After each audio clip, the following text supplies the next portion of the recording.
You are not leaving this White House. What am I, 5? For the heart-stopping. Man, let me tell you something. So in the promo for next week's The Oval, there are a number of factors to talk about. We could be looking at least a dozen people dead between this week's episode and next week's episode.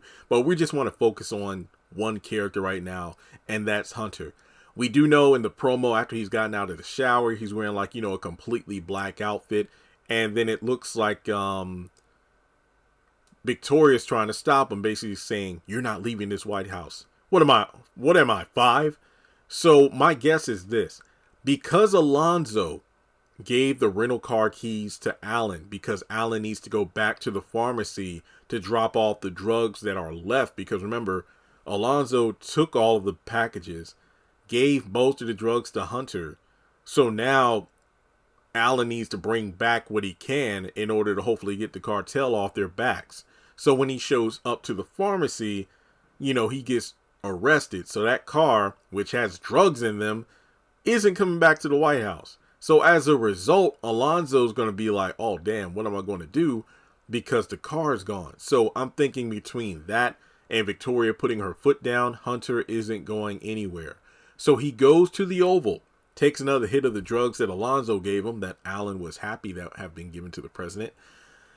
And we see him collapse on the floor, possibly overdosed. So Hunter could in fact be dead.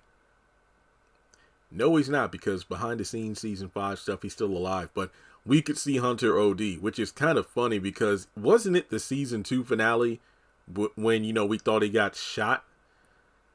I'm trying to remember what happened in the season 3 finale. I honestly can't remember. I know it was trash, but I don't remember what happened. So I don't think there was an attempt on Hunter's life in that finale. But regardless, I don't think Hunter's dead. He may overdose.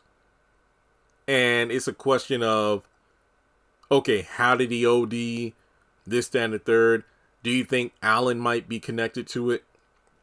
Well, we know he's connected to it because he called Antonio to make a new batch of drugs with I forgot federline or something. I forgot the name of the certain ingredient that is lethal if you have too much of it.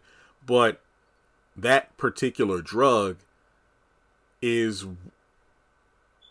possibly some of what's in the trunk of the car.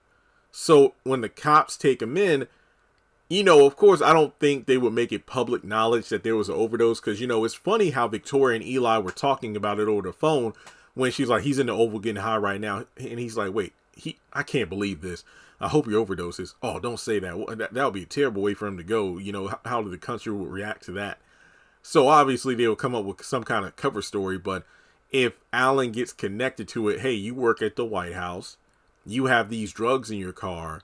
And some of these drugs are the same that were found in the president's system.